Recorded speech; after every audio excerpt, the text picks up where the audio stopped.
Hari ini hari yang cerah Kau berikan kepada kami. Kau mengucap syukur Tuhan untuk segala kebaikan-Mu Tuhan di dalam kehidupan kami masing-masing.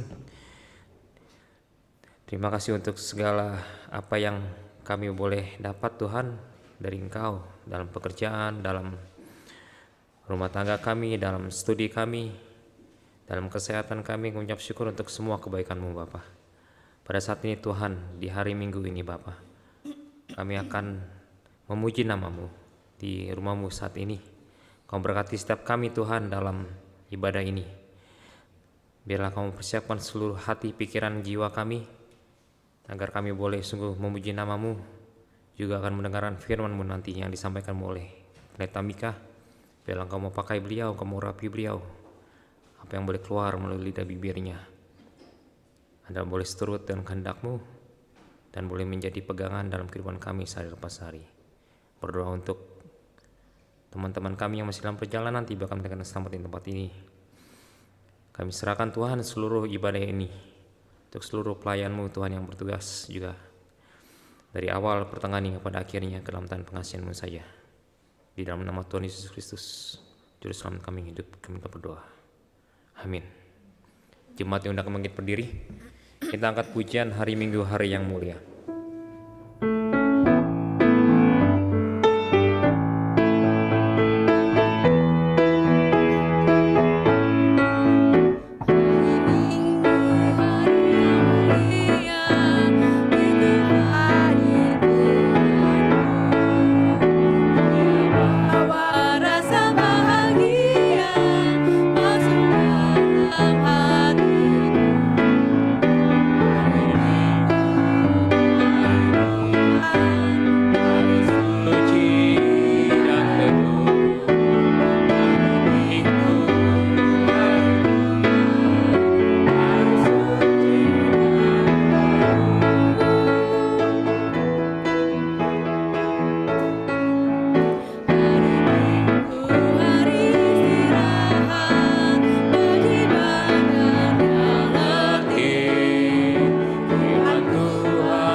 Berbahagialah orang-orang yang diam di rumah-Mu. Berbahagialah manusia yang kekuatannya di dalam Engkau, yang berhasrat mengadakan ziarah. Apabila melintasi lembah Baka, mereka membuatnya menjadi tempat yang bermata air. Bahkan hujan. Mereka berjalan makin lama makin kuat. Hendak menghadap Allah di Sion. Sebab lebih baik 1 hari di pelataran-Mu daripada 1000 hari di tempat lain. Lebih baik diri di ambang pintu rumah Allahku daripada diam di kemah lokasi. Sebab Tuhan Allah adalah matahari dan perisai.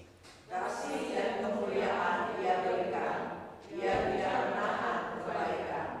Ya Tuhan semesta alam, berbahagialah manusia yang percaya kepadamu. Jemaat mari menyanyi bersama malaikat di surga.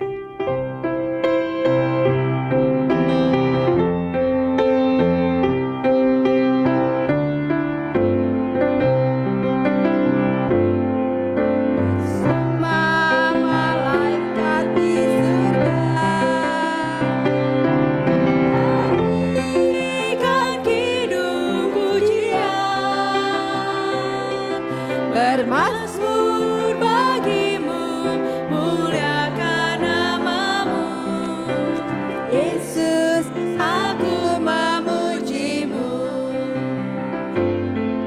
Tanganku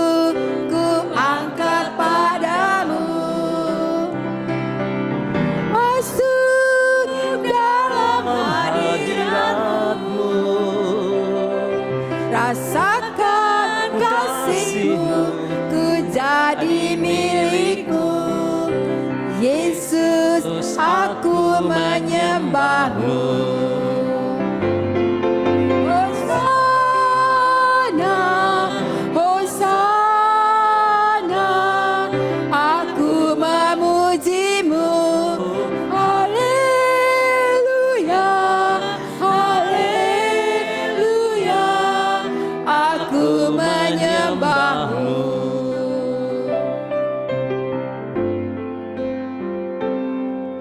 Bersama malaikat di surga, nyanyikan pujian, bermazmur bagi-Mu, muliakan nama-Mu. Yesus, aku memuji-Mu.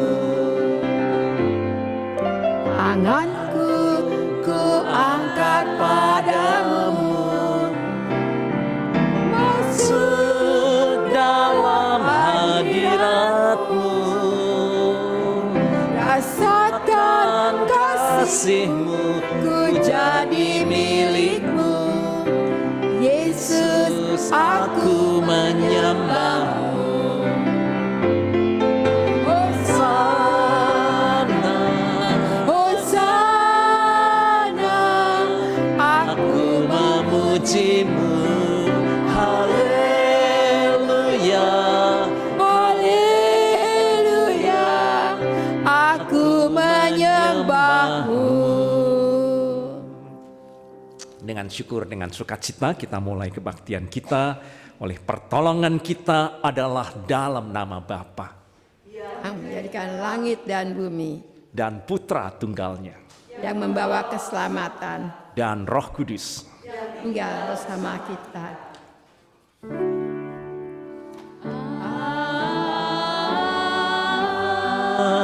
Amin. Amin.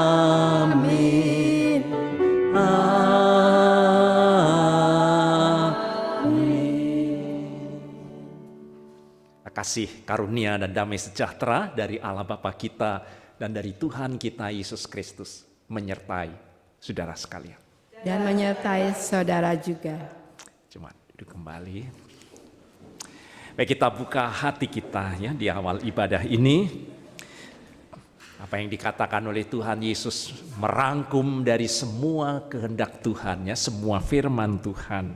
Matius pasal 22 ayat 37 sampai dengan 40. Kasihilah Tuhan Allahmu dengan segenap hatimu dan dengan segenap jiwamu dan dengan segenap akal budimu. Itulah hukum yang terutama dan yang pertama. Dan hukum yang kedua yang sama dengan itu, kasihilah sesamamu manusia seperti dirimu sendiri. Pada kedua hukum inilah tergantung seluruh hukum Taurat dan kitab para nabi. Amin. Jemaat, mari kita bawa pujian kasih pasti lemah lembut.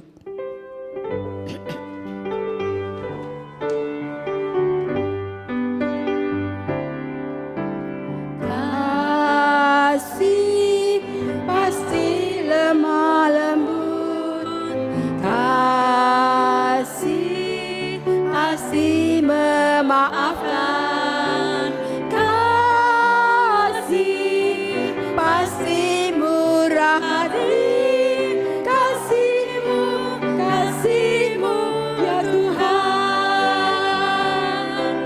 Ajarilah kami ini Saling mengasihi, ajarilah kami ini saling mengampuni, ajarilah kami ini kasih-Mu ya Tuhan, kasih-Mu kudus tiada batasnya.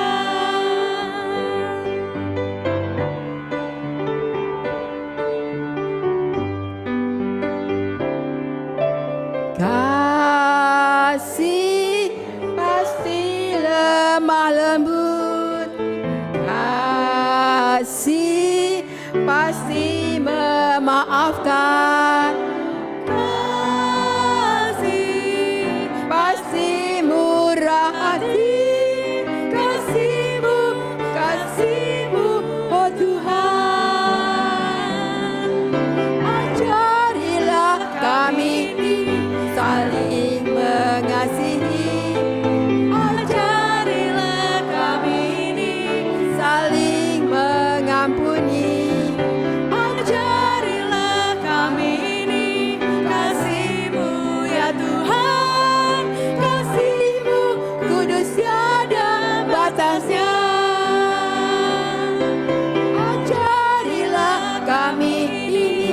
saling mengasihi. Ajarilah kami ini saling mengampuni. Ajarilah kami Ini kasih-Mu ya Tuhan, kasih-Mu kudus tiada batasnya. Di hadirat-Nya yang Maha Kudus, mari kita terus teguhkan semangat pertobatan kita ya, dan juga tekad hidup baru kita untuk terus semakin disempurnakan oleh Tuhan ya, dibersihkan dan disucikan dan dalam kuasa Tuhan untuk terus bertumbuh di dalam Tuhan. Firman Tuhan berkata, Yakobus pasal 4 ayat 6 sampai dengan 10, bahwa Allah menentang orang yang congkak, tetapi mengasihani orang yang rendah hati. Karena itu tunduklah kepada Allah dan lawanlah iblis, maka ia akan lari daripadamu. Mendekatlah kepada Allah dan ia akan mendekat kepadamu. Tahirkanlah tanganmu, hai orang-orang berdosa, dan sucikanlah hatimu, hai kamu yang mendua hati. Sadarilah kemalanganmu, berduka cita dan merataplah. Hendaklah tertawamu kamu ganti dengan ratap, dan sukacitamu dengan duka cita. Rendahkanlah dirimu di hadapan Tuhan, dan Ia akan meninggikan kamu. Ya, maka mari kita rendahkan hati kita untuk kita mengakui setiap kegagalan, kelemahan kita, dan kita berdoa seturut pengakuan dosa yang ada di Yesaya 64 ayat 6 sampai dengan 9. Ya Tuhan, kami sekalian seperti seorang najis, dan segala kesalehan kami seperti kain kotor. Kami sekalian menjadi layu seperti daun. Dan kami lenyap oleh kejahatan kami, seperti daun dilenyapkan oleh angin. Tidak ada yang memanggil namamu atau yang bangkit untuk berpegang kepadamu. Sebab Engkau menyembunyikan wajah-Mu terhadap kami dan menyerahkan kami ke dalam kekuasaan dosa kami. Tetapi sekarang ya Tuhan, Engkaulah Bapa kami, kamilah tanah liat, dan Engkaulah yang membentuk kami. Dan kami sekalian adalah buatan tangan-Mu. Ya Tuhan, janganlah murka amat sangat, dan janganlah mengingat-ingat dosa untuk seterusnya. Sesungguhnya pandanglah kiranya kami sekalian adalah umat-Mu. Amin. Jemaat, mari kita menyanyi Tuhanku bila hati kawanku.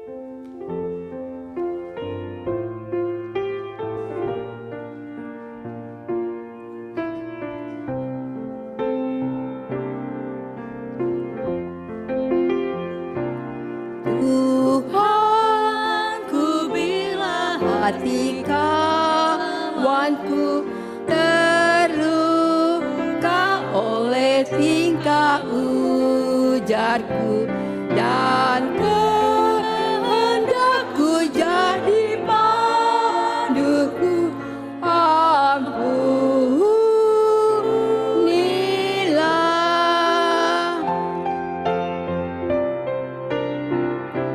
Jika tuturku tak semena dan aku tolak orang berkesah, pikiran dan tuturku bercela, ampunilah.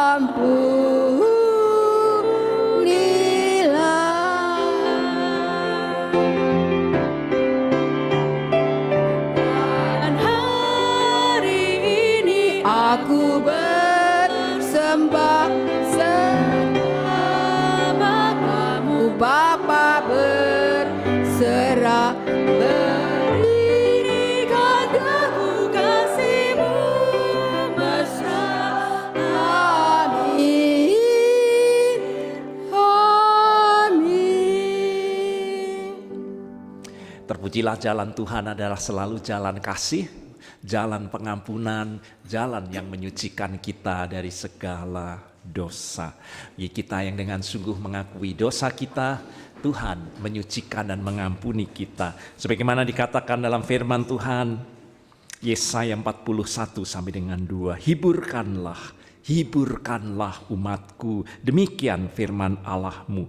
Tenangkan hati umatku dan serukan kepadanya bahwa perhambaannya sudah berakhir, bahwa kesalahannya telah diampuni. Ya, demikian berita anugerah dari Allah. Syukur kepada Allah. Mari jemaat kita menyanyikan lagu Bapa Surgawi.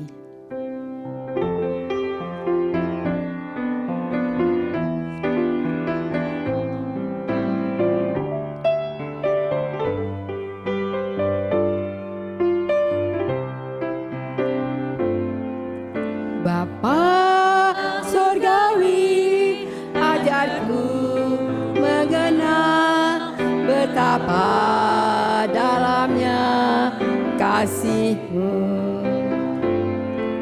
Bapa Surgawi, buatku mengerti betapa kasih-Mu padaku.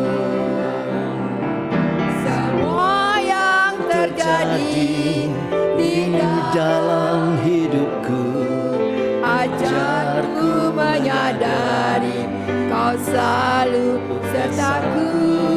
Beri hatiku selalu bersyukur padamu, karena rencanamu indah bagiku.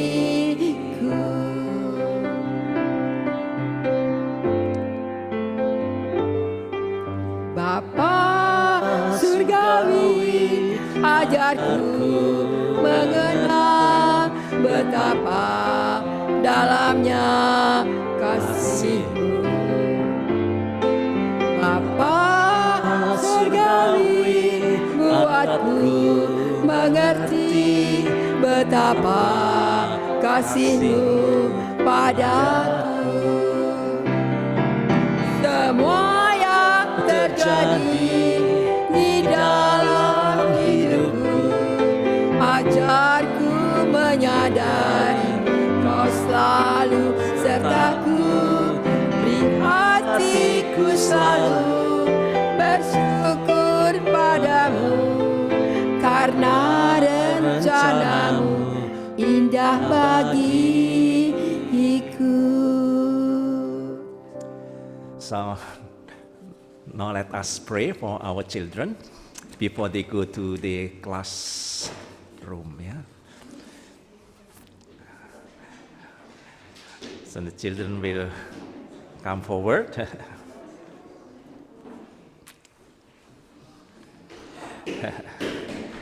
Yeah, thank you God, yeah, for our children. Okay, let us pray together. Yeah. So that loving Father, we gather here today under your care and protections. And thank you for your loving kindness that never fail us. We thank you that our children can come together as a class today to focus their heart and mind to you and learn about your word. So help our children to come close to your heart and to learn about who you are. So fill our children today and let them love you well. Inspire our children by your Holy Spirit as they listen. So guide them by your eternal light as they discover more about the world around us. So teach them to grow and learn and love. So loving Father, we place into your hand at the work we do with our wonderful children. Lead all the Sunday school teacher by your Spirit to guide and care for each one of them. In Jesus Christ we pray. Amen.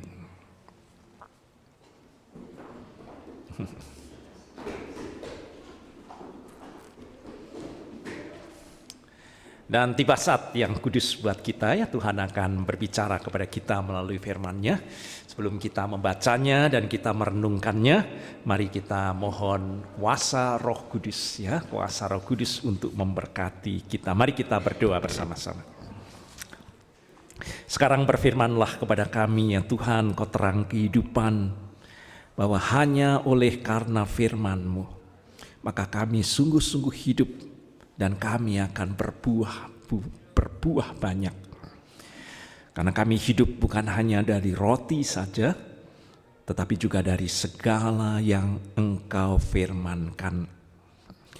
Hanya apabila firman-Mu tinggal di dalam kami, maka kami akan berbuah banyak. Sebab di luar Engkau ya Tuhan, di luar firman-Mu, kami tidak dapat berbuat apa-apa. Maka berfirmanlah Tuhan, kami telah siap untuk menerimanya. Di dalam Kristus Yesus Tuhan, penebus dan juru selamat. Amin.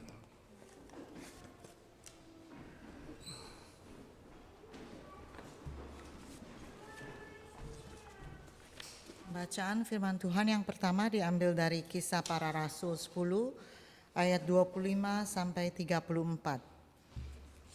Ketika Petrus masuk, datanglah Kornelius menyambutnya, dan sambil tersungkur di depan kakinya, ia menyembah Petrus.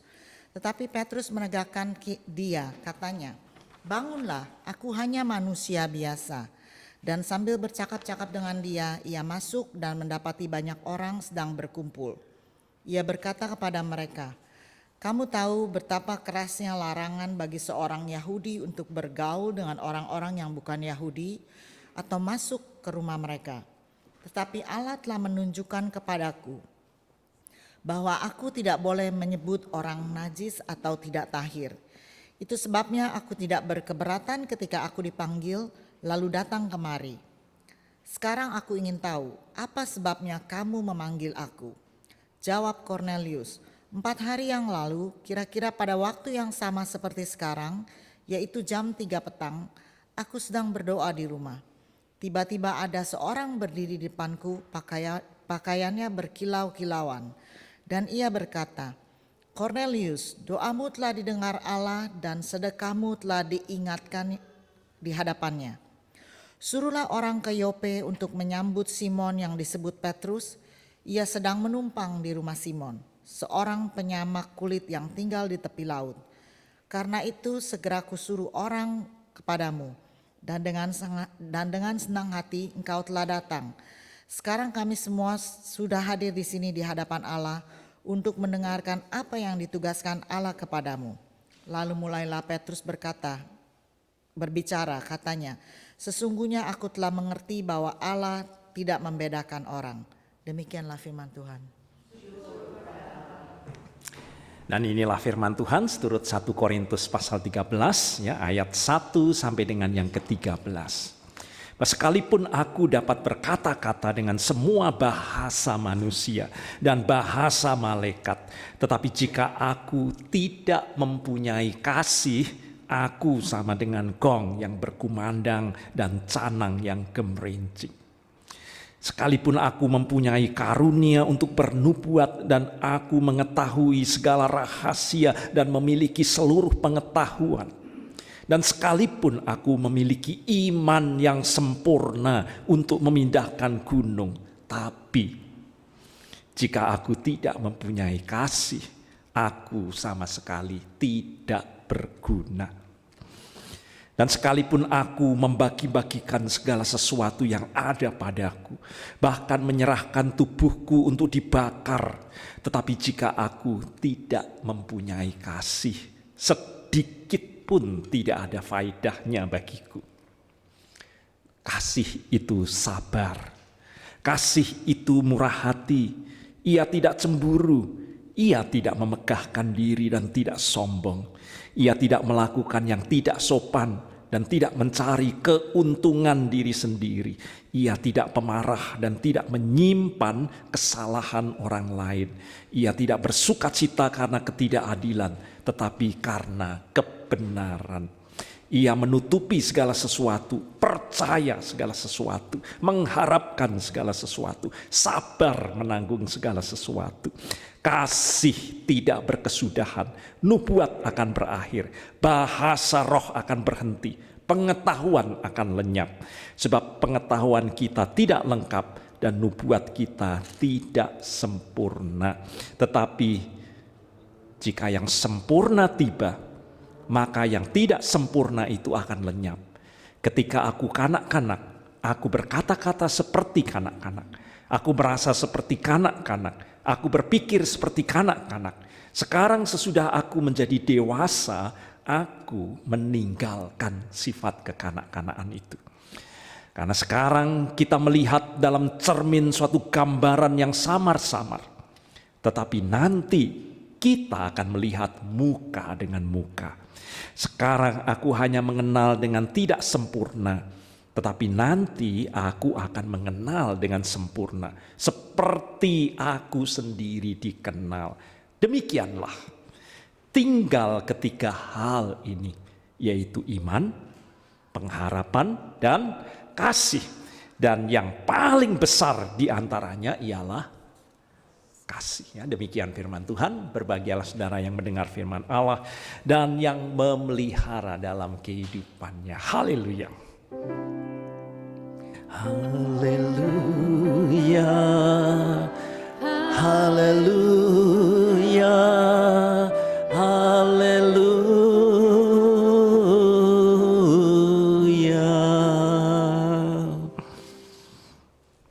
Saya percaya kita pasti sudah tahu ya, dengan pasti, dengan benar. Kalau cinta kasih itu adalah intisari dari kekristenan ya.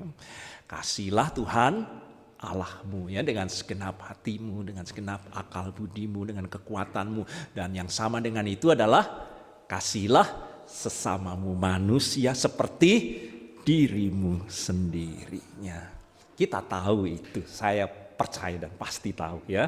Tetapi saudara, tahukah saudara dari mana datangnya cinta itu?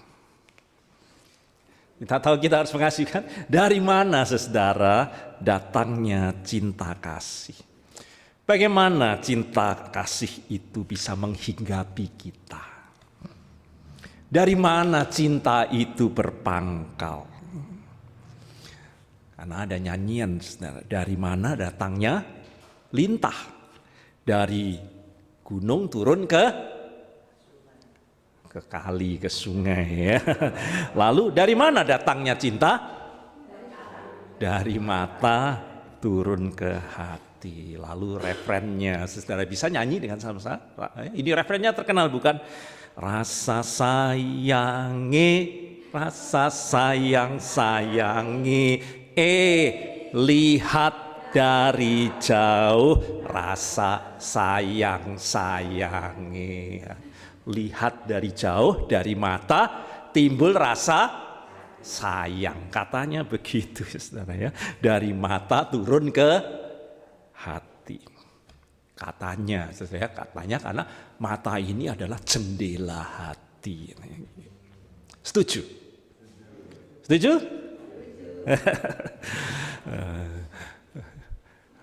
Atau saudara lebih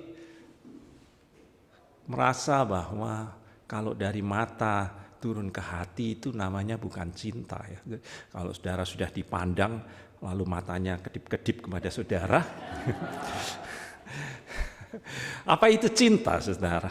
Atau itu nafsu birahi yang muncul dari mata itu sebetulnya nafsu ya. Kalau dalam bahasa Yunaninya ya cinta, tapi namanya cinta eros saudara ya. Dari mata itu hanya yang muncul birahi saudara ya.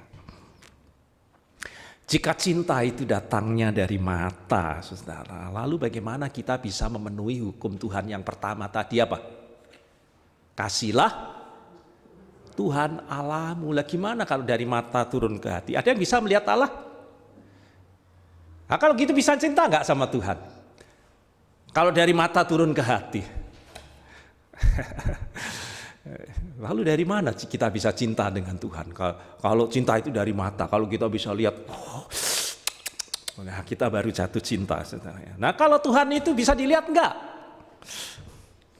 Karena 1 Timotius 1:17 menyatakan dengan jelas Allah yang kekal itu tidak nampak, saudara ya. Dan juga dapat lihat di dalam firman Tuhan dikatakan tak seorang pun pernah melihat Allah, nggak ada seorang pun. Lalu gimana kalau cinta itu dari mata turun ke hati? Kalau kita nggak bisa lihat Allah, apa kita bisa mencintai Tuhan? Apa betul bahwa cinta itu dari mata turun ke hati kalau begitu? Bahkan firman Tuhan bilang kepada Musa, engkau ini tidak tahan memandang wajahku. Nah, mungkin kita baru jatuh cinta kalau Tuhan lihat wajahnya. Ada yang tahu wajah Tuhan gimana? Ya, kalau Tuhan Yesus digambar seperti bule, bukan? Wah, memang ganteng, ya. Engkau tidak bisa memandang wajahku, katanya. Sebab tidak ada yang memandang wajahku akan hidup. Ya. Jadi kalau saudara itu ingin mata kita memandang Tuhan baru cinta, bukan kita dapat cinta tapi mati, saudara. Ya. Jadi sekarang mau kita tanya lagi, saudara, dari mana datangnya cinta?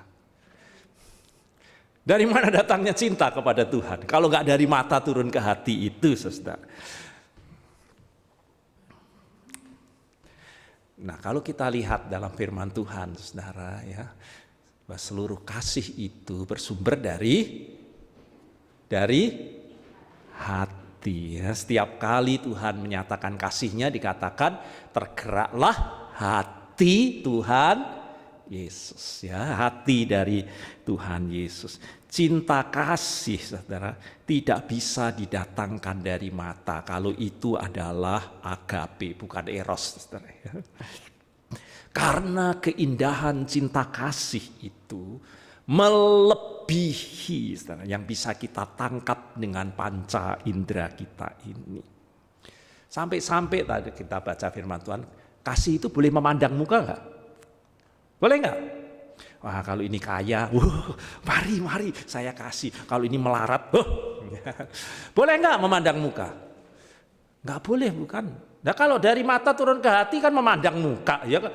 Baru saya jatuh cinta gitu kan ya. Malah enggak boleh memandang muka, enggak boleh. Kasih itu tidak memandang muka karena kita dapat lihat dengan sungguh bahwa cinta kasih itu melampaui apa yang dapat ditangkap dengan mata. Kita harus mengasihi bahkan yang dipandang paling buruk oleh dunia ini. Bahkan yang dibuang, yang paling bobrok, paling rusak di dunia ini, kita dipanggil untuk apa? Mengasihi. Lah, apa bisa kalau dari mata turun ke hati? Lihat baunya saja sudah begini. Kalau suruh ngasihi bagaimana?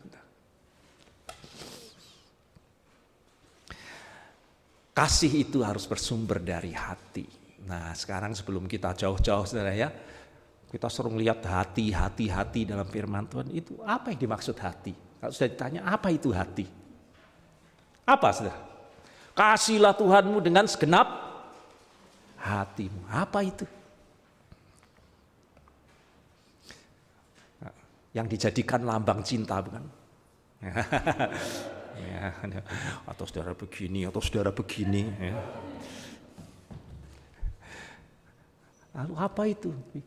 Hati itu yang dilambangkan itu untuk cinta itu, saudara. Nah, sebelum kita bahas lebih jauh karena kasih itu bersumber dari hati, kita harus pahami dulu kan ya, apa itu hati. Jangan sampai saudara bilang bingung ya. Karena Tuhan Yesus bicara banyak sekali mengenai hati. Ya. Berbahagialah orang yang murni hatinya, apalagi di mana hartamu berada, di situ hatimu juga berada. Yang diucapkan mulut keluar dari hatimu. Nah, masih banyak ya, panjang ya. Lalu apa itu? Apa itu hati kalau gitu? Ya. Termasuk datangnya belas kasih hati Tuhan.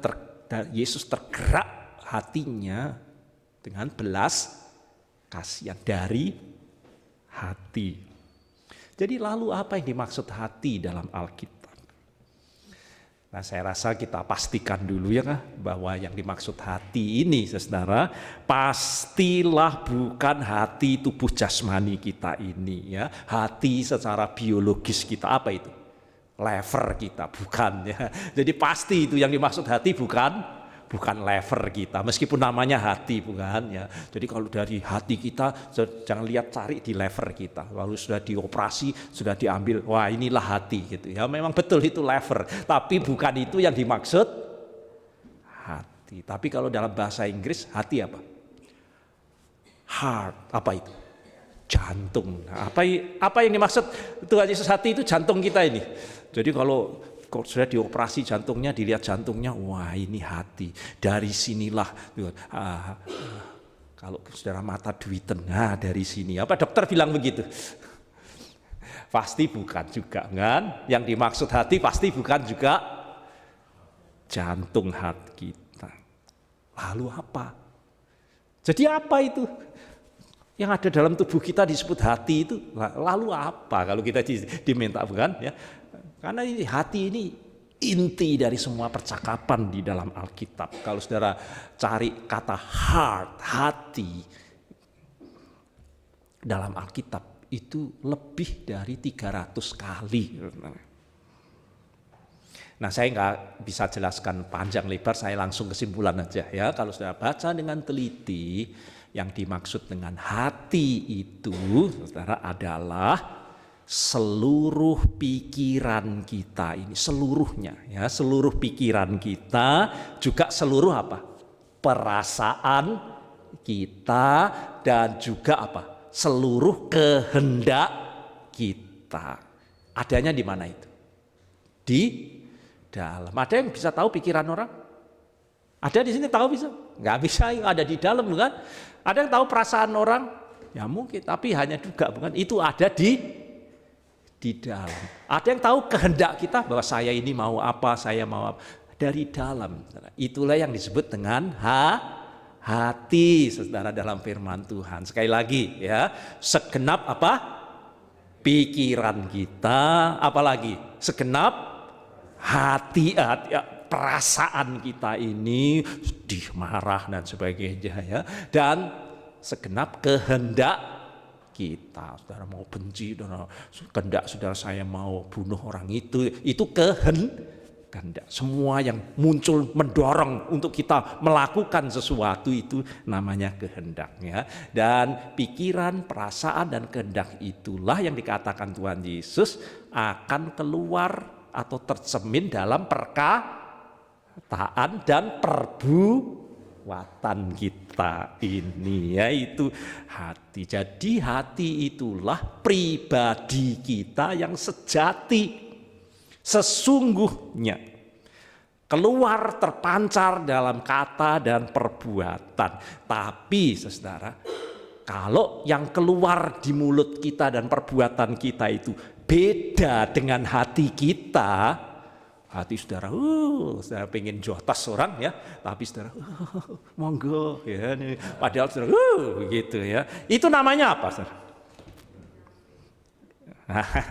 Munafik, bersandiwara, bohong, pura-pura. Jadi kalau yang keluar beda dengan hati, itu namanya munafik ya. Jadi kalau seperti orang-orang beragama semuanya pada zaman Tuhan Yesus, sampai ahli-ahli Tauratnya itu, kalau zaman sekarang ya saya ahli Tauratnya ya, pendetanya.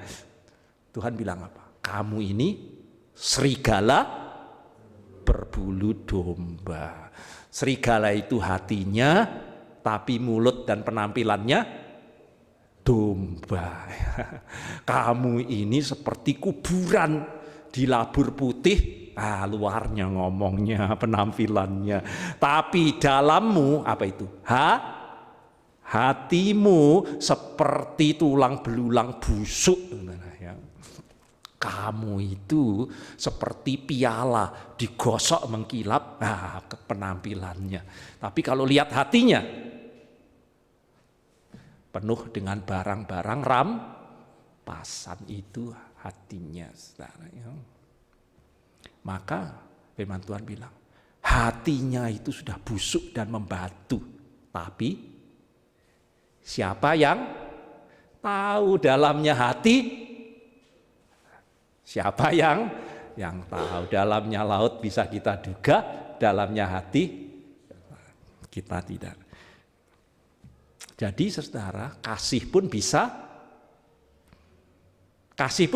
pura-pura, saudara, ya, dalam kehidupan kita ini. Kalau tidak apa? Keluar dari hati kita ini. Kalau tidak demikian, saudara, Roma pasal yang ke-12 9 tidak akan berkata, hendaklah kasih itu jangan pura-pura, saudara, ya. Artinya apa? Kalau saudara mengasihi tidak datang dari hati atau hanya setengah hati. Mau sudah diberi setengah hati? Jadi kasih yang pura-pura itu, saudara, tidak lahir dari hati. Apa? Kalau begitu apa? Satu, mungkin terpaksa. Kamu kawin dengan itu, bapaknya. Karena itu sugih dan sebagainya. Anaknya nurut aja. Lalu bilang, aku mengasihimu. Itu karena apa? Terpaksa. Berapa banyak orang sepertinya mengasihi tetapi terpaksa. Itu tidak datang dari hati. Apalagi saudara sebagai suami, saudara sebagai istri, namanya memang harus mengasihi istri. Tapi saudara melihat kasih saudara itu hanya sebatas kewajiban, tidak keluar dari hati saudara. Sudah merasa, ya saya wajib, namanya istri harus beginilah, ya. Tetapi sudah tidak keluar dari hati, saudara. Saudara hanya lihat itu kewajiban.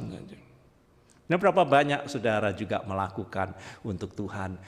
Wah, saya wajib untuk memberi persembahan, saya wajib. Sepertinya kewajiban hari Minggu harus ke gereja. Lalu saudara melakukannya merasa sebagai kewajiban.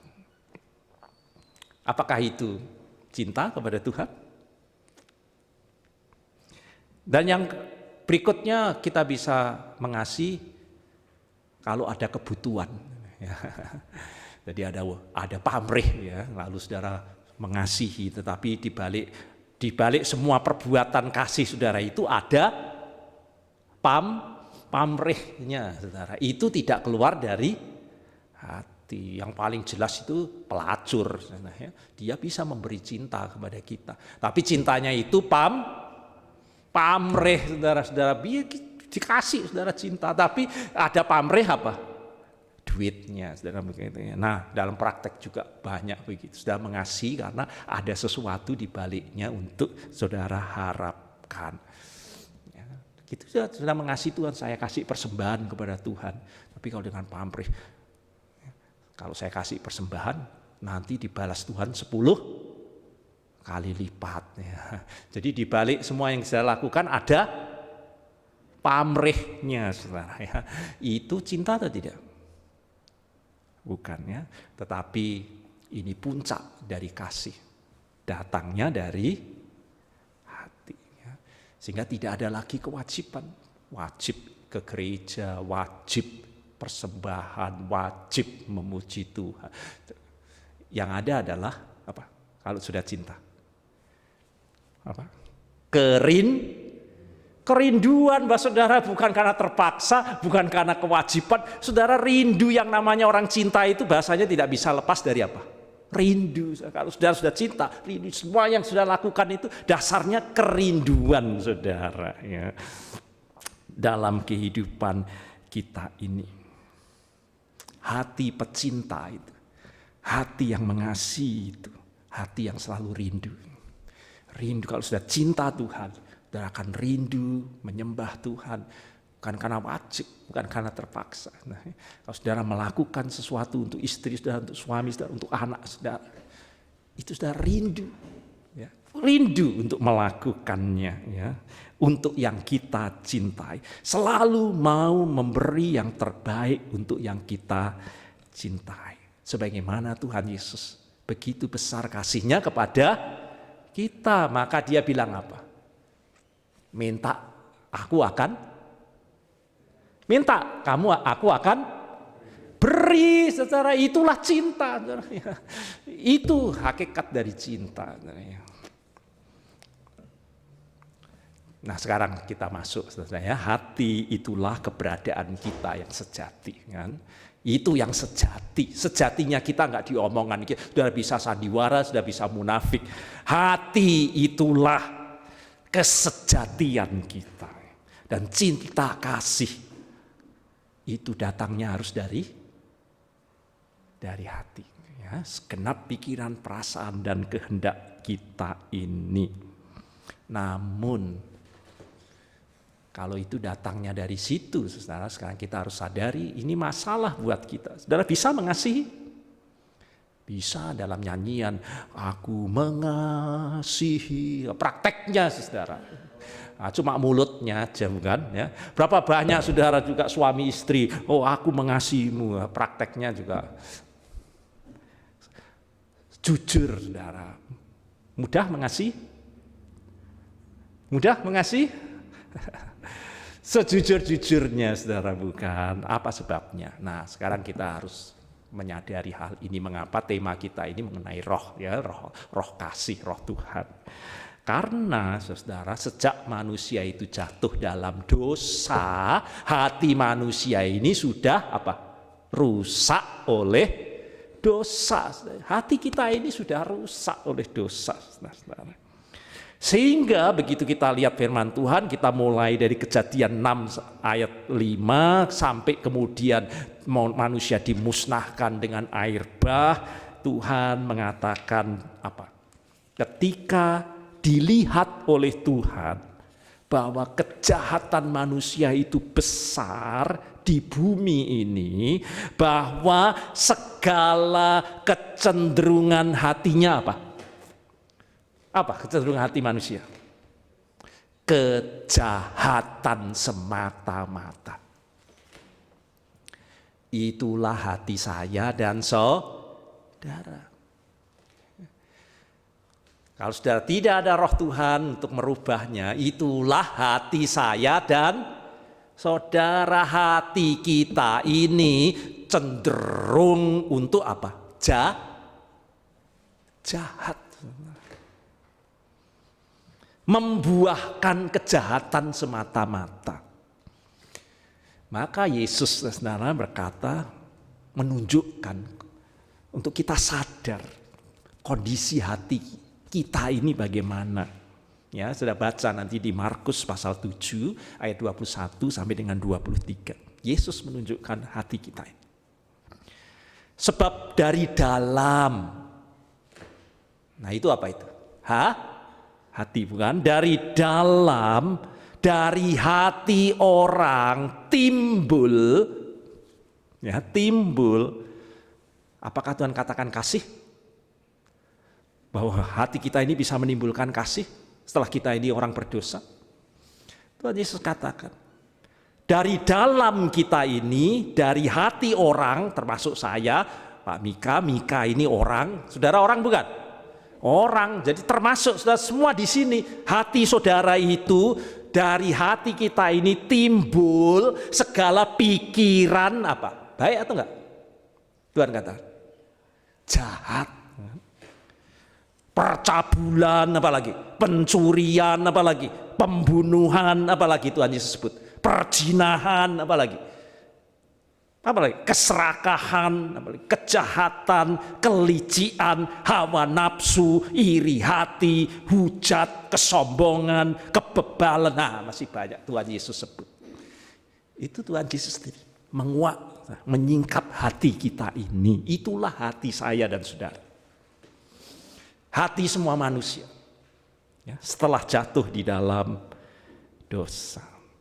Nah, dengan saudara kondisi hati yang rusak seperti ini,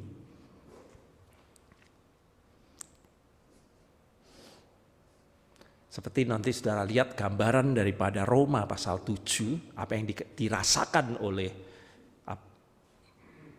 Paulus, ya, Rasul Paulus. Kita tahu mengasihi, tapi apa bisa kita melakukannya? Aku ingin melakukan yang baik, tapi yang tidak baik yang aku lakukan. Dan kita juga tahu bahwa kita ini harus mengasihi, kita harus mengampuni. Tapi yang saya lakukan benci, dendam.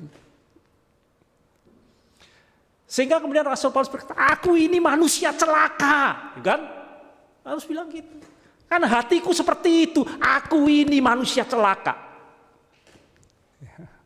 Tapi akhirnya dia berkata, terpujilah Allah oleh karena Yesus Kristus. Syukur kepada Allah oleh Yesus Kristus Tuhan kita. Karena dengan dia menyerahkan tubuhnya dan darahnya, saya pakai bahasa saya sendiri, itu intinya seperti dia melakukan transplantasi hati kita ini. Untuk merubah hati kita yang lama, manusia lama kita ini, dan dirubah dan ditransplantasi oleh Allah, dan kita diberi hati yang baru, manusia baru. Dan apa yang dilakukan oleh Tuhan Yesus itu, saudara, itulah yang menggenapi Yehezkiel 36 ayat 26 sampai dengan 27, ya, mengenai hati kita. Aku akan memberikan kepadamu hati yang baru dan roh yang baru, ya, di dalam batinmu, dalam hatimu itu aku akan menjauhkan dari tubuhmu hati yang keras, ditransplantasi, dan memberikan kepadamu hati yang taat. Rohku, roh itulah, saudara, yang berkuasa. Akan kuberikan diam dalam hatimu itu, dan aku akan membuat kamu, nah, kasih, baru sudah bisa mengasihi. Tanpa itu, saudara-saudara, hanya sandiwara, saudara, hanya pura-pura kasih, itu hanya pura-pura, sudah dalam kehidupan kita. Jadi, nah, sekarang pertanyaan balik lagi, dari mana datangnya cinta? Apa kalau saya dikatakan, ditanya, dari mana datangnya cinta? Bukan dari mata turun ke hati. Nah, sekarang saudara tahu, dari surga turun ke bumi, ke hati kita. Kan? Kalau yang dari surga itu tidak datang, saudara, dan masuk dalam diri kita ini, ya, tidak akan dapat. Cinta itu datangnya dari Allah, karena Allah itu adalah kasih. Itu kalau sudah tanya Allah itu apa? Kasih.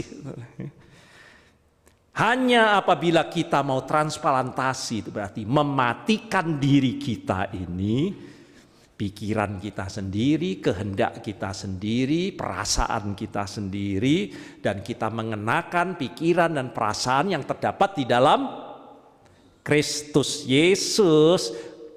Oleh karena imanmu itu, maka Kristus tinggal diam di dalam hatimu, dan kamu kalau itu terjadi, baru kamu akan berakar di dalam kasih, baru kita bisa mengasihi.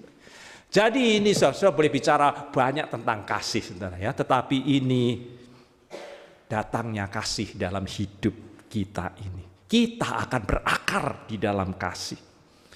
Transplantasi hati kita ini, ya. Hati lama ini harus diganti dengan hati yang baru. Ya, di mana oleh karena iman kita kepada Kristus Yesus, roh Tuhan itu akan diam di dalam hatimu, dan kamu akan berakar di dalam kasih. Ya, hanya itu yang dikatakan di dalam firman Tuhan. Kita harus hidup dalam roh, itu bahasa lainnya, atau dengan kata lainnya, kita harus berjalan di dalam roh. Saudara. Roh siapa? Roh kasih, yaitu Allah kita ini. Hidup kita ini harus dipimpin oleh Roh. Nah, itu tema saudara selama ini, kan? Ya. Ini tema saudara mengenai pimpinan Roh dalam kehidupan saudara. Dan hari ini adalah Roh kasih. Roh kasih itulah kalau memenuhi diri kita, baru kita ini bisa mengasihi, saudara. Nah, sekarang kita masuk. Lalu apa tandanya? Apa tandanya kalau roh itu sudah ada di hati saudara? Kalau hidup saudara dipimpin oleh roh, kalau hidup saudara itu ya, dikuasai oleh roh Tuhan. Saya tahu biasanya saudara yang milih nyanyian, kalau roh Allah ada di dalamku, apa? Kukan, wah, apakah itu tandanya kalau saudara dipenuhi oleh roh, bahwa saudara semuanya akan menari-nari begitu? Kenapa kita gereja nggak nari-nari hari ini? Apakah itu standar bahwa kalau kita ini dipenuhi oleh roh, tandanya kita menari-nari, saudara? Itu tidak standar, saudara. Itu khusus untuk siapa? Daud. Nggak boleh saudara standarkan untuk semua. Itu kasusnya khusus pada waktu Daud membawa tabut perjanjian. Nggak boleh dipakai untuk semua. Bahwa standarnya kalau orang dipenuhi oleh roh, kita semua menari. Ayo hari ini, kalau saudara nggak nari, saudara nggak dipenuhi oleh roh. Sama dengan Simson. Pada waktu roh Tuhan memenuhi Simson, dia jadi apa? Wat perkasa, ya. Singa mulutnya dirobek, ya. Hadapi orang ribuan orang sendirian bisa. Nah, jangan saudara pikir kalau saya penuh dengan roh, saya seperti Simson. Bisa nggak? Tidak, itu tidak standar. Itu khusus untuk Simson, saudara, tandanya. Nah, sekarang kita mau cari yang standar. Jadi kalau roh Tuhan itu ada dalam diri kita, kalau roh Allah ada di dalamku, next apa? Jadi apa nextnya sekarang saudara? Yang standar ya, dalam kehidupan kita ini. Kalau roh Allah ada di dalamku, dan tidak tahukah kamu bahwa tubuhmu itu adalah bait Allah, tempat siapa? Roh Allah tinggal diam di dalammu. Nah, kalau tubuh kita ini bait Allah dan roh Allah tinggal diam di dalam kita, apa yang akan terjadi? Yang standar dikatakan firman Tuhan. Standar itu berarti ukuran, tolok ukur untuk semuanya ini ya. Jangan hanya untuk Simson, jangan hanya untuk Daud yang nari-nari gitu, saudara ya.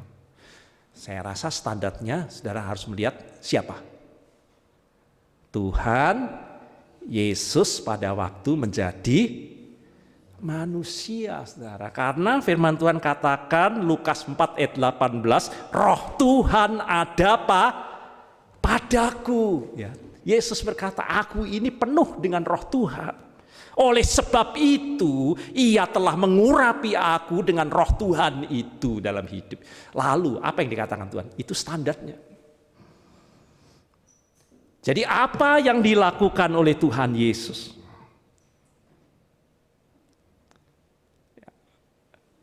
Apakah waktu roh Tuhan itu memenuhi Tuhan Yesus?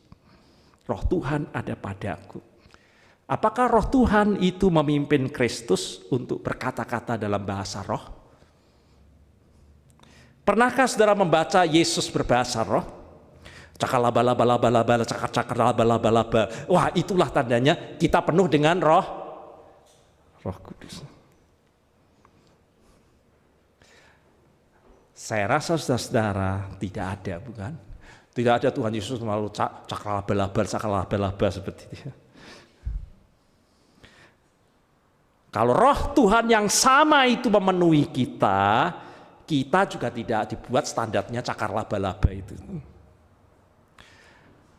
Apakah Yesus ketika dipenuhi oleh roh Allah, Dia lalu menggelepar-gelepar di depan mimbar sini, lalu kemudian meraung-raung, muntah-muntah, tandanya dia kepenuhan Roh Kudus. Apa ada Tuhan Yesus gelepar-gelepar lalu muntah-muntah lalu dan sebagainya, lalu dia bilang geblak, lalu dibilang penuh dengan Roh Kudus? Ada nggak? Nggak ada. Jadi kalau roh yang sama yang memenuhi Tuhan Yesus itu memenuhi hidup kita yang benar, saudara, juga bukan geblak, juga muntah-muntah atau saudara dan sebagainya seperti itu. Atau juga mungkin seperti Toronto Blessing, kalau roh Allah ada dalam kita, kita ini kebaktian ngakak ketawa 5 jam, saudara, ya, nggak berhenti-berhenti. Tandanya saudara penuh dengan Roh Kudus, betul? Lalu bagaimana pekerjaan Roh Tuhan? Kita harus lihat dalam kehidupan Tuhan Yesus. Itu standarnya, saudara, buat kita. Kalau sudah tidak mau tersesat, saudara pakai standarnya Tuhan Yesus. Saudara, apa yang terjadi dalam diri Tuhan Yesus? Kalau Roh Allah ada padaku, Dia mengurapi, maka aku akan apa? Memberitakan kabar baik kepada orang miskin, pembebasan, dan seterusnya. Artinya, saudara, dapat kita lihat dalam kehidupan Kristus itu hatinya selalu tergerak oleh apa? Belas kasihan. Hati Yesus penuh dengan kasih. Kalau Roh Allah itu diam dalam hati kita, kita berakar dalam kasih. Itu standarnya, saudara. Ya. Jadi kalau saudara mau tahu Roh Tuhan ini, kalau saudara tidak memiliki kasih bahkan kepada pasangan saudara saja, saudara sukar untuk dapat membangun kasih yang benar. Tanyakan, apakah tubuh saya ini bait Allah, tempat Roh Allah tinggal diam di dalam. Bahwa kasih yang ditunjukkan Allah dan Kristus itu, dengan kasih yang benar seperti itu, kasih yang dari Allah itu memenuhi hati. Roh Allah itu ada padaku, maka bukan dari mata turun ke hati. Karena tak ada yang disyaratkan oleh mata untuk kita bisa dicintai, saudara. Yang membuat kemudian Yesus bisa mengasihi kita orang-orang berdosa. Kasih itu tak bersyarat, sudah dapat lihat semuanya. Ya. Bahwa kasih itu tidak memiliki pamrih, bahwa kasih itu tidak ada perhitungan untung dan rugi. Jadi saya mau ajak saudara untuk melihat apakah saya ini punya kasih yang sungguh, ya. Bahwa saya ini berakar di dalam kasih. Selama masih ada pamrih, saudara melakukan pelayanan saudara, masih ada pamrihnya, saudara.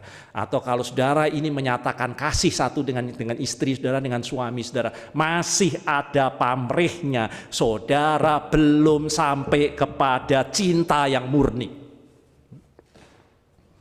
Kalau orang jatuh cinta sejati, saudara, dia akan menerima apapun dirimu. Tapi kalau dia masih mengajukan syarat, itu belum cinta sejati. Cinta sejati itu apapun kondisimu aku terima. Itu baru cinta. Sebagaimana ditunjukkan Allah kepada kita, karena begitu besarnya kasih Allah kepada kita. Dunia ini yang berdosa, nggak layak untuk dicintai. Sebagaimana kasih yang ditunjukkan Bapa kepada anak yang hilang, pemberontak ini, sampai pergi baunya sudah busuk habis dan pulang. Tapi Bapaknya apa? Memeluknya dan menyambutnya. Meskipun ini bau, meskipun ini sudah bobrok, ini anak hilang, ini pemberontak, disambut sama Allah Bapaknya. Akan tetapi Allah menunjukkan kasih-Nya kepada kita dalam hal ini. Inilah kasih. Ketika kita masih berdosa, Kristus telah mati untuk kita yang tak layak. Jadi cinta sejati, saudara, itu tidak memiliki alasan. Saudara pernah cek sama istri saudara, suami saudara, kamu kok ngasih saya, kamu mencintai saya enggak? Kenapa kok kamu cinta sama saya? Pernah saya tanya gitu? Kira-kira apa akan jawabannya? Nah, hari ini saya akan tunjukkan mengapa banyak rumah tangga pernikahan dalam permasalahan serius. Karena kita memiliki banyak masalah dalam hubungan karena kita memiliki alasan mencintai. Termasuk pasangan kita. Kalau saudara mengajukan alasan saudara untuk mencintai saudara, oh karena matamu biru, karena hidungmu begitu. Saudara akan segera mendapat masalah. Beritahu kepada saya dan cari dalam Alkitab. Mulai dari Kejadian sampai dengan Wahyu. Mengapa Tuhan mencintai kita? Cari. Temukan nanti tidak? Mengapa Tuhan mencintai kita ini? Apa alasannya? Tak ada, saudara, dalam Alkitab tak ada. Sudah cari, tak pernah ada. Alasan bahwa Tuhan itu mencintai kita. Sebab kalau Tuhan memberi alasan, itu bukan lagi cinta, tetapi itu namanya kondisi. Saat kondisi itu menjadi standar dari cinta, saudara, maka kondisi itu akan membuat kita kecewa. Banyak orang kecewa karena menetapkan standar kondisi. Karena kita mengharapkan ada kondisi yang kita tetapkan. Itu berarti ada yang kita harapkan, dan kalau yang kita harapkan itu tidak ada atau yang dulu ada, saudara nikahi, ya cantik bukan main, itulah alasan saudara karena dia cantik, tapi baru masak kemudian kompornya jeblok saudara dan mukanya kena dibawa rumah sakit, dioperasi, lalu setelah sembuh sininya bopeng meletot semua, lalu saudara bilang, lah saya cinta kamu dulu karena ini fotomu, lah kalau kamu sekarang begini ya mohon maaf saudara ya. Saudara akan kecewa. Kalau cinta memberikan kondisi saudara akan segera melihat bahwa rumah tangga dan keluarga saudara akan bermasalah. Ya, dan saudara akan mulai sumpek, sudah mulai sebel, sudah mulai jengkel, sudah mulai marah, sudah mulai kecewa, sudah mulai putus asa, dan kalau sudah teruskan perceraian. Saya mau garis bawahi, cinta sejati saudara tidak memiliki alasan. Jika seorang dapat memberitahu saudara mengapa dia mencintai, itu bukan cinta sejati. Itu cinta menetapkan kondisi dan standar, ada pamrih dan seterusnya di dalamnya. Saudara akan mendapat masalah dengan cinta seperti itu. Ketika kita menetapkan kondisi. Nah demikian kasih itu tidak. Sebobro apa itu anak yang hilang pulang kepada bapaknya. Kalau kita memiliki prasyarat untuk kasih, kita memiliki harapan untuk kasih, kita akan menuai kekecewaan. Jadi saudara, cinta yang sejati itu yang ditunjukkan seperti Allah, yang ditunjukkan seperti oleh Tuhan Yesus kasihnya itu adalah cinta BMW. Apa? BMW. Bukan berarti bahwa Allah itu mengasihi orang yang punyanya mobil BMW. Ada yang punya mobil BMW. BMW itu singkatan saudara. B apa? Bagaimanapun. Kalau saudara sudah punya itu dan mencintai orang bagaimanapun kamu, saudara masuk dalam cinta. BM apa M? Meskipun. Nah, kalau sudah bisa bicara dengan pasangan, meskipun kamu ini dan seterusnya, sudah masuk. Dan W apa? Walaupun. walaupun BMW, bagaimanapun keadaan Israel, bagaimanapun keadaan kita orang berdosa, bagaimanapun keadaan anak yang hilang, Bapa mengasihinya. Meskipun ya, BMW mereka selalu tidak patuh, memberontak, melawan, namun Allah terus menyayangi umatnya. Walaupun mereka selalu melakukan kesalahan, tetapi Allah tetap mencintai bangsa Israel. Nah, begitulah Tuhan yang memberikan yang terbaik bagi mereka. Nah, contoh yang paling simpel supaya tahu hakikat cinta ini yang sejati, itu Tuhan tanamkan dengan sangat jelas dalam hati semua ibu-ibu yang ada di sini. Semua ibu yang punya anak, ya, saudara akan lihat itulah cinta yang nyaris sejati yang ditunjukkan Tuhan. Apapun kondisi anak saudara yang saudara lahirkan, apakah dia normal atau dia tidak normal, orang tua tahu ini anaknya, dia akan menerimanya secacat apapun. Ini anakku. Memang ada yang anomali, dibuang ada. Senakal apapun, sejahat apapun, namanya ibu itu cinta kepada anaknya yang normal ya. Tidak usah disuruh, tidak usah dipaksa, saudara, dia akan mencintai anaknya. Bahkan kriminal pun di mana semua orang dia sudah harus dihukum mati, dipenggal, saudara, karena kejahatannya, yang akan besuk dia dan yang akan menangisi dia siapa? Ibunya, saudara. Pasti ibunya. Dia bisa menerima kondisi apapun dan tetap mencintai, ini anakku. Nah, kalau orang memiliki cinta sejati, dia akan menerima apapun dirimu. Kalau kita masih memberikan syarat, itu belum cinta. Kita belum sampai ke tahap cinta yang sejati. Kasih sejati itu, apapun kondisimu, mari kepadaku, mari kepada. Biar engkau letih, biar lesu, berbeban berat, biar kamu itu busuk, biar kamu anak hilang, biar kamu pemberontak, mari, aku ini menanti, mengasihimu. Itulah kasih Allah, saudara, kepada kita. Begitu besar kasih Allah kepada dunia ini, dunia yang berdosa ini, yang layaknya dibuang, saudara.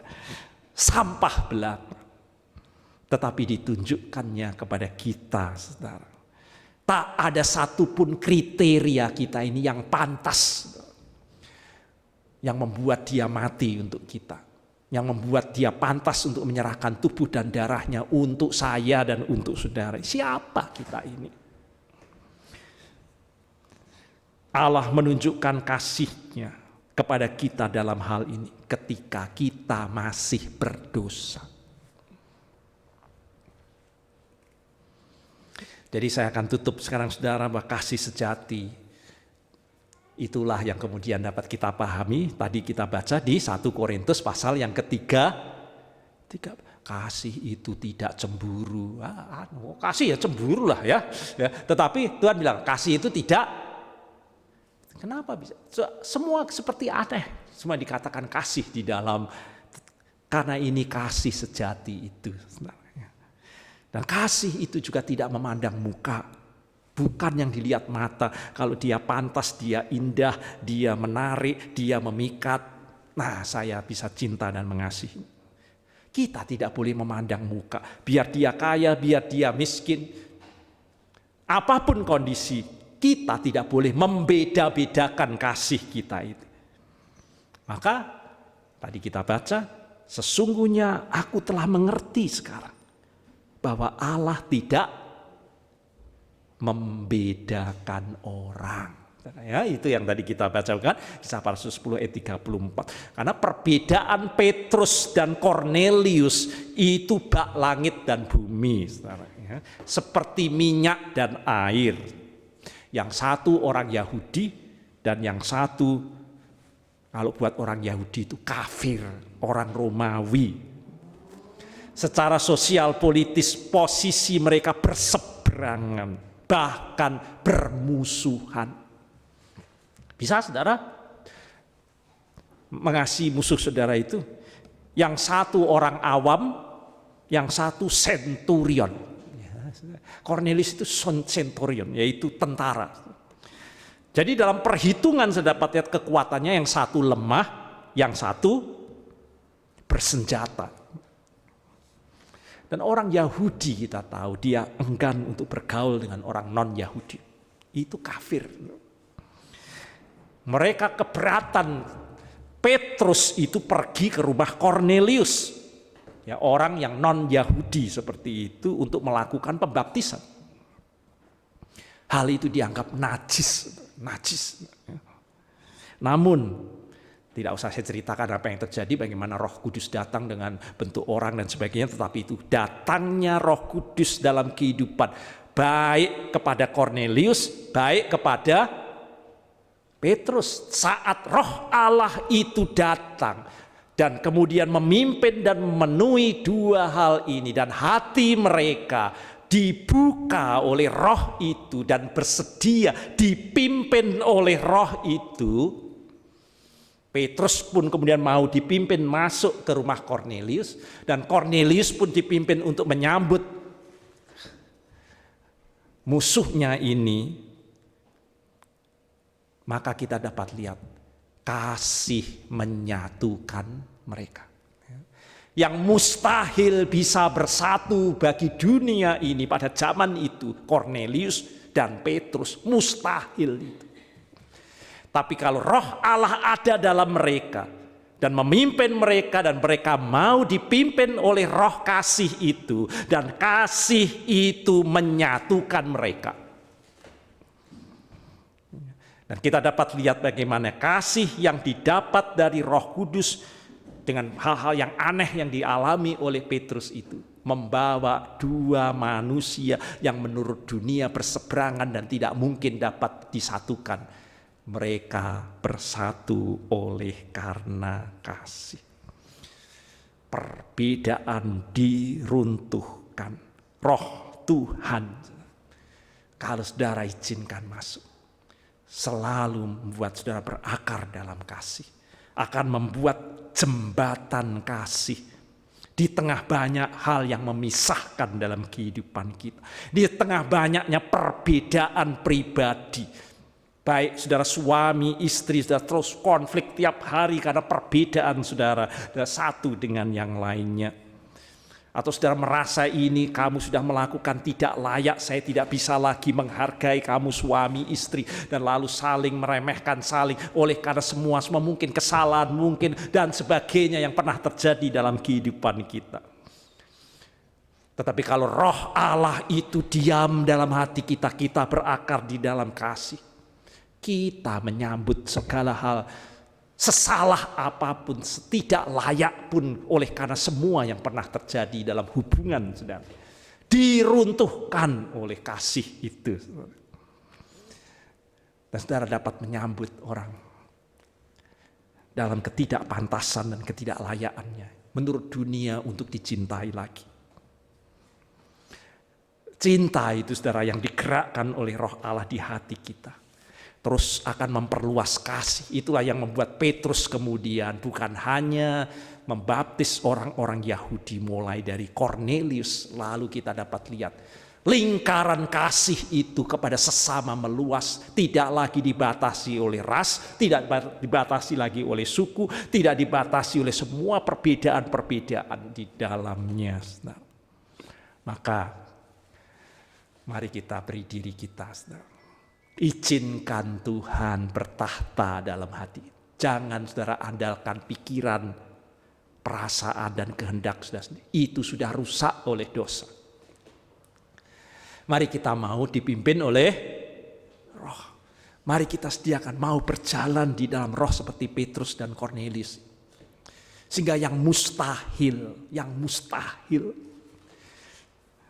dapat disatukan kembali.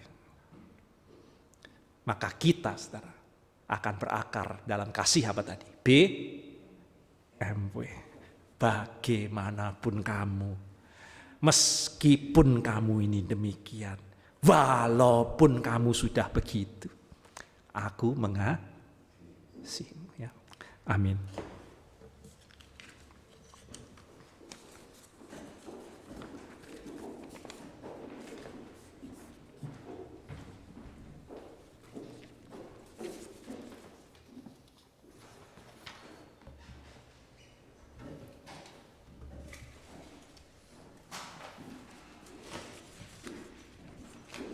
Jemaat, saya akan membawakan sebuah lagu, Bapa yang Mengasihiku.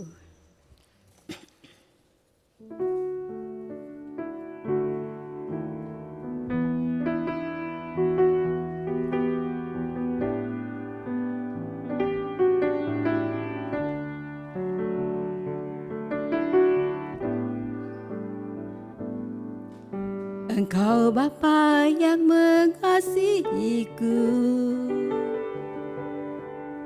tak kau pandang bentuk dan rupaku.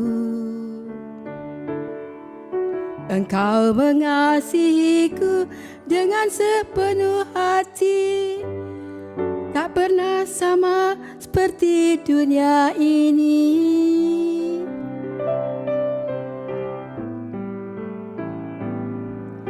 Engkau Bapa yang mengajariku melewati badai langit biru. Kau buatku terbang bagaikan raja wali, mengatasi segala pencobaan.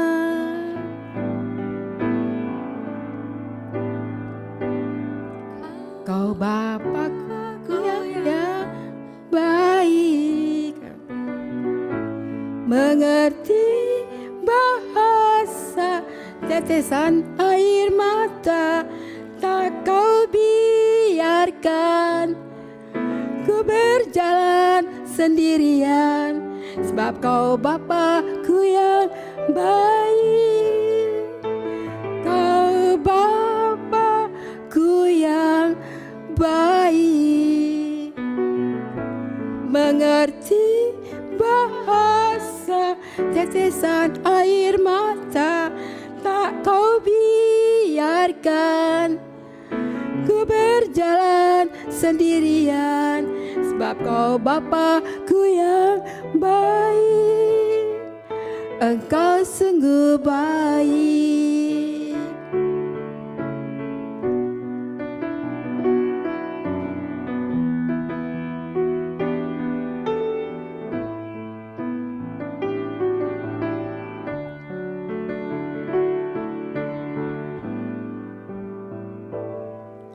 Engkau Bapa yang mengajariku melewati badai langit biru. Kau yang buatku terbang bagaikan raja wali, mengatasi segala pencobaan.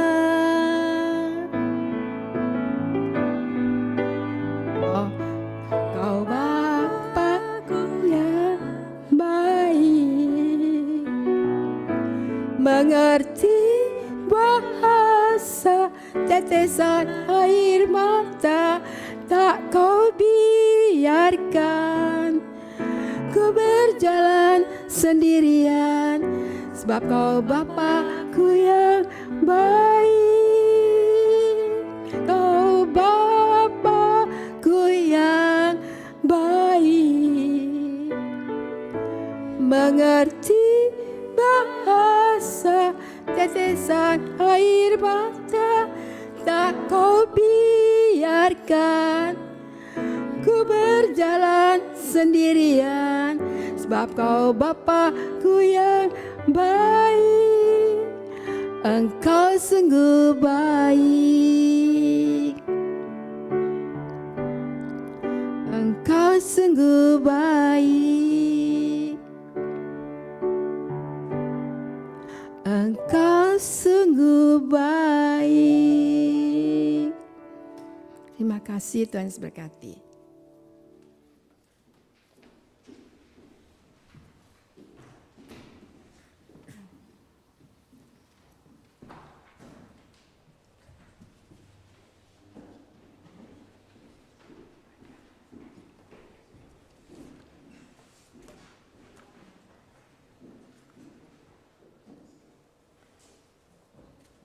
Jemaat diajak bangkit berdiri.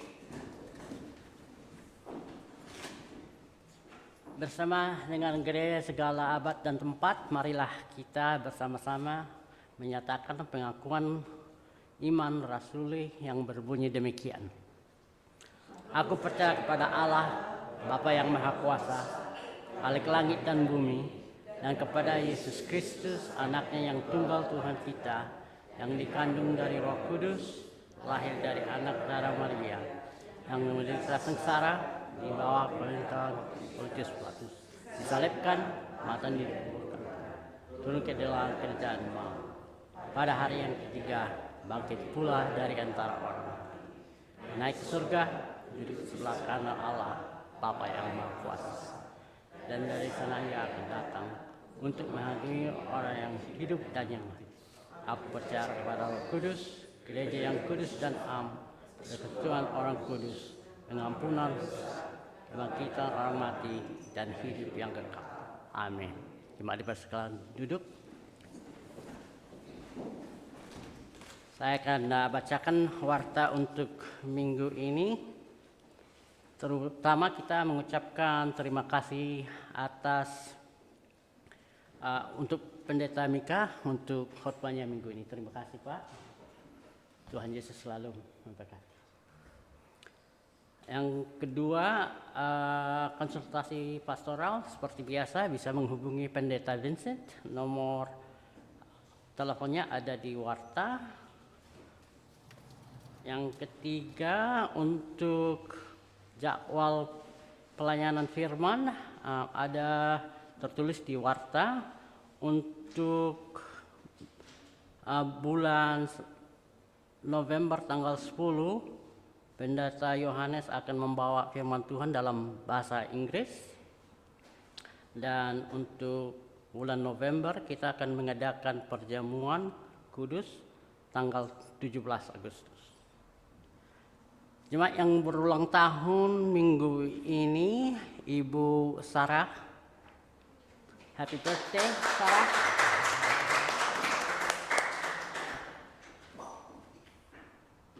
Jemaat diundang untuk mengikuti kegiatan misi untuk menyiapkan Christmas Child Shoebox Gift.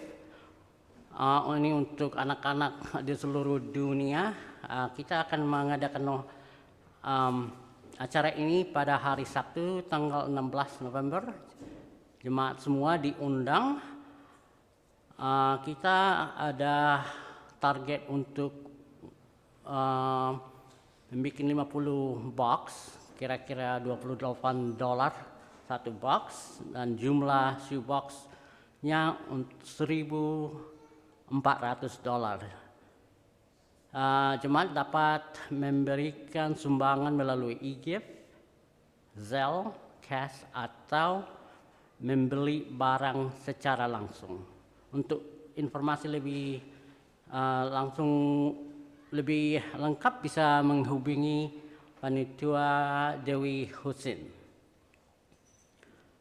Untuk pemahaman Alkitab ini hari Sabtu depan akan diadakan di tempat Indra nanti alamatnya akan dikirim ke WhatsApp GKI IASAF. Ini mulainya jam 11 dan akan dibawa oleh Pendeta Yohanes Sudarma. Konsumsi akan disediakan, jadi enggak usah bawa apa-apa dari rumah. jemaat semua diundang untuk hadir. Pendaftaran retreat akan segera ditutup dikarenakan jumlah kamar yang terbatas. Jadi untuk jemaat yang belum daftar masih ada beberapa tempat. Jadi kalau memang pengen ikut, tolong diregistrasi, ada di depan sana ditulis namanya. Ini retreat akan diadakan tanggal 28 sampai 30 November di Zephyr Point Presbyterian Conference Center di Lake Tahoe. Untuk biaya $100 untuk dewasa dan $60 untuk anak-anak 13 tahun sampai 11 tahun. Untuk informasi lebih lanjut bisa menghubungi Penitua Alex Wong. Dan selanjutnya kotak saran, anggota jemaat dapat menyampaikan saran dan usulan melalui kotak saran yang ada di depan atau melalui website kita gkisf.org kotak saran. Kehadiran bisa dilihat di warta dan jumlah persembahan juga bisa dapat dilihat di warta. Seperti biasa, persembahan dapat dilakukan melalui cash, check, and electronic melalui e-gift atau Zelle. Terima kasih semua.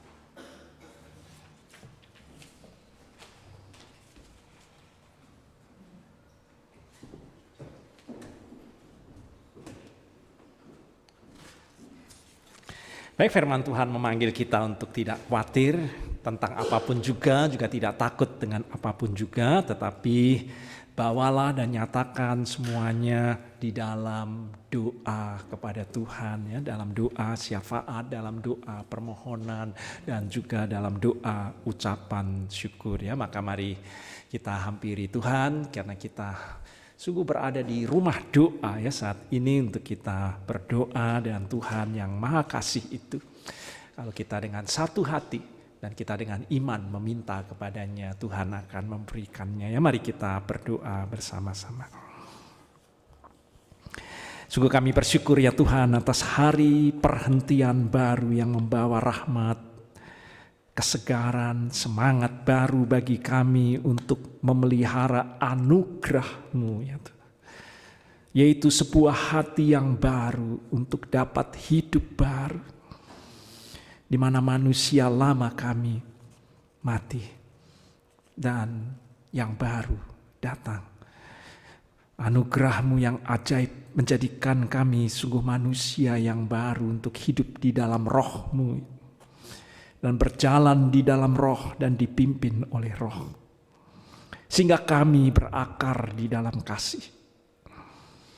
Maka kami harus menanggalkan manusia lama kami yang menemui kebinasaannya oleh kuasa daging dengan segala keinginan dan nafsunya yang menyesatkan, dan diperbaharui di dalam roh dan hati kami, pikiran, perasaan, dan kehendak kami, serta mengenakan manusia baru, ya Tuhan, yang diciptakan menurut kehendak-Mu dalam kebenaran, dalam kekudusan yang sesungguhnya.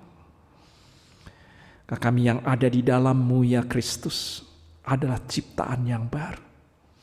Sungguh yang lama sudah berlalu, dan sesungguhnya yang baru sudah datang, yaitu kehidupan yang akan terus makin serupa dengan Engkau. Maka baharui kami terus Tuhan, etikat, kemauan, semangat, kemampuan kami untuk menyalipkan daging kami ini dengan segala hawa nafsunya dan keinginannya, agar kami tidak lagi melakukan perbuatan-perbuatan daging kami, baik percabulan, kecemaran, hawa nafsu, perseteruhan, perselisihan, iri hati, amarah, kepentingan diri sendiri, percitraan, roh pemecah. Dan mampukan kami Tuhan untuk memberi diri kami dipimpin oleh Roh Roh-Mu sungguh ada di dalam kami, agar kami mendapat bagian dalam kerajaan-Mu dan menghasilkan buah roh, kasih, sukacita, damai sejahtera, kesabaran, kebaikan, kesetiaan, kelemah lembutan, dan penguasaan diri. Terima kasih ya Tuhan untuk pembaharuan hidup kami. Terus sertai kami agar kami oleh iman kami, Engkau ada dalam hati kami dan kami berakar di dalam kasih. Saat ini kami berdoa Bapa di surga secara khusus, terus berdoa untuk panitia nominasi pendeta. Tuhan Engkau yang terus bekerja dalam proses pencarian pendeta. Karena Engkaulah kepala gereja dan Engkaulah yang akan menetapkan hamba-Mu untuk dapat memimpin bersama dengan para penatua jalannya kehidupan gereja ini. Berkati juga untuk PA pada hari Sabtu yang akan datang, sehingga kami boleh bersekutu bersama, bertumbuh bersama di dalam firman-Mu, dan PA akan sungguh membawa kami berakar di dalam kehendak dan firman-Mu. Juga berkati untuk retreat panitia, Tuhan berkati dalam segala persiapan mereka dan juga untuk pembicara dan semuanya. Tuhan kiranya retreat ini akan bawa pembaharuan buat jemaat-Mu di tempat ini. Juga untuk Natal yang akan diadakan tanggal 21 Desember, segala persiapan dan panitia, Tuhan juga berkati. Kami bawa dalam doa untuk Ibu Sarah Citradi. Tuhan Kau berkati dengan usia baru. Kami mohon Tuhan Kau terus berkati anak-Mu ini menikmati tahun rahmat Tuhan yang baru dengan selalu percaya bahwa setiap hari baru dalam kehidupannya, rahmat dan kasih-Mu selalu baru setiap pagi, setiap hari. Berkati dan tuntun anak-Mu ini, Engkau gembala yang baik, dan membawa anak-Mu ini terus dalam pimpinan dan penyertaan-Mu. Yang lanjut usia untuk Bapak C kami juga mau serahkan ke dalam tangan-Mu. Dan juga untuk yang sedang dalam pergumulan sakit dan kelemahan tubuhnya. Terus Tuhan berkati untuk Tera. Untuk proses kemoterapi yang masih harus dilakukan. Perjalanan panjang anak-Mu ini Tuhan. Kami tahu Engkau Tuhan mengasihi anak-Mu ini. Dan tidak akan pernah mengujinya melebihi kekuatannya. Kami tahu bahwa Tuhan Kau memberi kekuatan yang melampaui segala akal. Yang membuat anak-Mu ini mampu dapat melewati semua pergumulannya. Tetap dalam iman, tetap dalam damai dan sejahtera.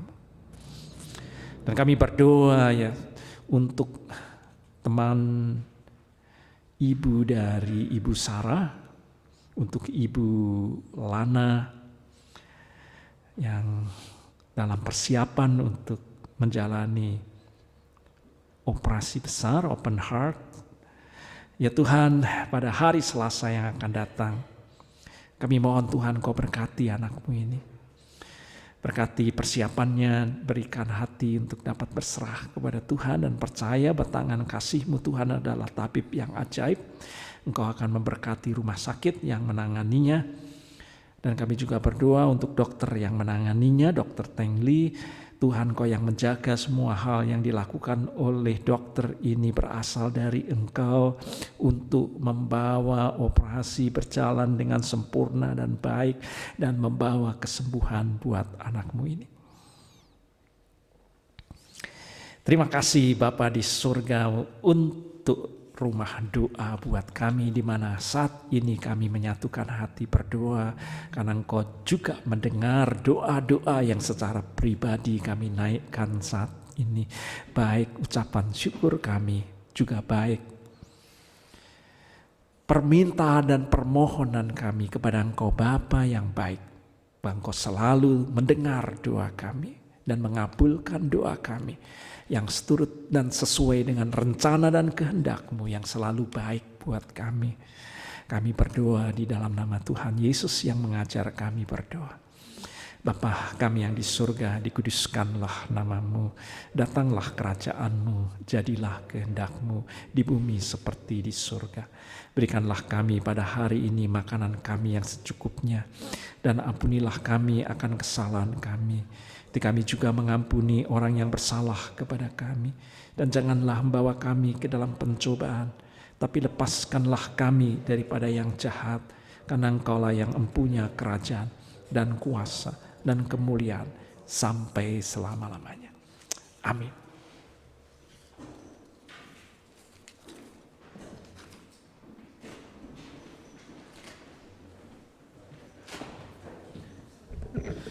Tiba saatnya kita memberikan pelayanan persembahan syukur yang diambil dari Ulangan pasal 15 ayat 10. Engkau harus memberi kepadanya dengan limpahnya, dan janganlah hatimu berduka cita apabila engkau memberi kepadanya, sebab oleh karena hal itulah Tuhan Allahmu akan memberi engkau dalam segala pekerjaanmu dan dalam segala usahamu. Sambil kantong persembahan diedarkan, mari kita menyanyikan lagu Inilah Ungkapan Syukurku.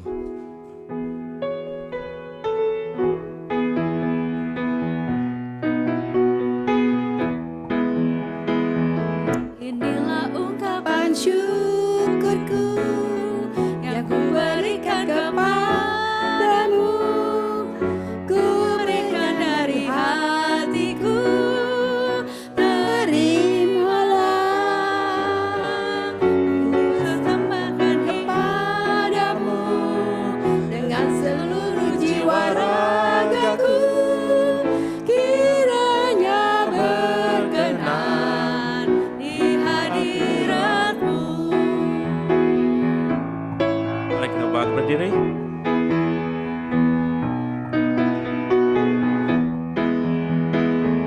Ajarlah aku ya Tuhanku, menjadi alat di tanganmu untuk menyatakan kasih-Mu di dunia.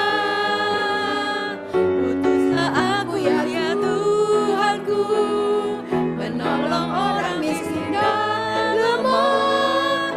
Pakailah diriku turut maksud-Mu. Mari kita berdoa. Allah Bapa kami yang ada di surga, kami mengucap syukur Tuhan atas kasih karunia-Mu Tuhan. Terima kasih atas firman-Mu yang kami telah dengar Tuhan. Tuhan tolong kami agar kami dapat tidak hanya mendengar tapi dapat melakukannya dalam kehidupan kami sehari-hari Tuhan. Terima kasih Tuhan, kami juga berdoa buat persembahan ini yang kami telah kumpulkan Tuhan. Kiranya persembahan ini menjadi bisa mempelebar kerajaan-Mu atas kehendak-Mu Tuhan. Terima kasih Bapa, hanya inilah doa kami, dalam nama Tuhan Yesus kami berdoa. Amin.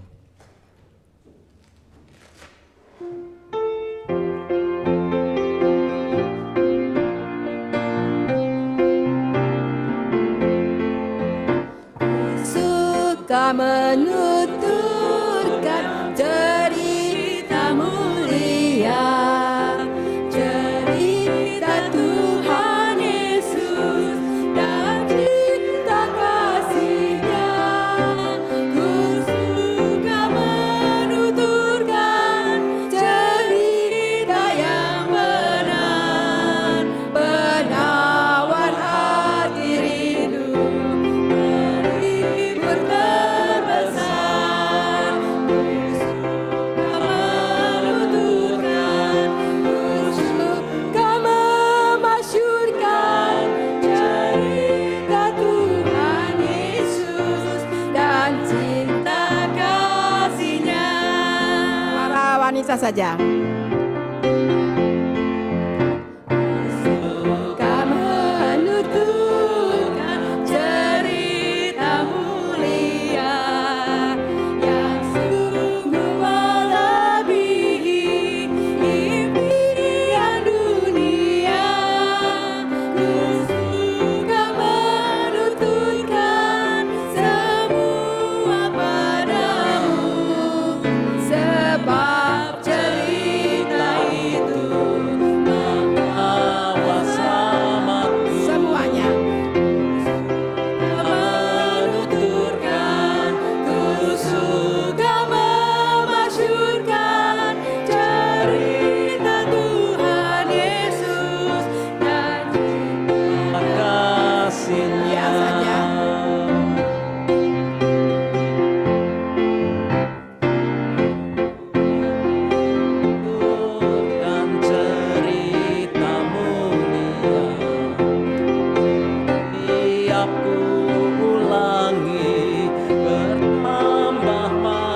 kasih-nya. Ku suka menuturkan sabdanya yang besar, dan yang belum percaya supaya mendengar. Semuanya.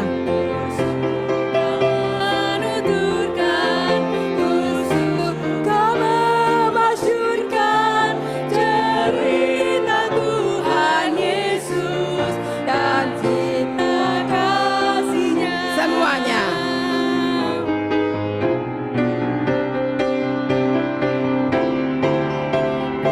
Suka menuturkan cerita mulia untuk bagi yang percaya, tak Hilang indahnya, dan hatiku nyanyikan di surga yang kekal. cerita termulia yang lama ku kenal. Ku suka menuturkan Ku suka memasyurkan cerita Tuhan Yesus. dan cinta kasih-Nya. Jemaat, pulanglah dan peliharalah anugerah-Mu, sebuah hati yang baru untuk dapat hidup baru, yaitu hidup yang dipimpin oleh Roh, berjalan di dalam Roh, dan hidup di dalam kasih. Maka arahkan hatimu kepada Tuhan. Kami mengarahkan hati kami kepada Tuhan. Jadilah saksi Kristus, Syukur kepada Allah dan terpujilah Tuhan, kini dan selamanya. Allah Gembala yang baik akan berjalan di depanmu, membimbing engkau, kawanan domba tuntunan tangannya. Bahwa Allah akan berjalan di belakangmu, menopang, menguatkan engkau. Allah juga ada di sekelilingmu, menjaga dan memelihara engkau. Bagi Dia kemuliaan, kebesaran, kekuatan, dan kuasa sebelum segala abad, hingga sepanjang segala abad. Haleluya. Amin.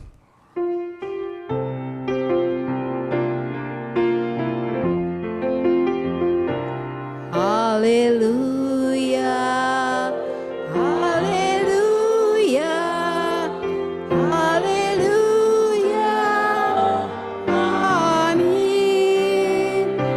Di setiap kata dan karyaku, haleluya, amin. Haleluya, haleluya, amin. Di setiap kata dan karyaku, haleluya, amin. Jemaat dipersilakan duduk kembali.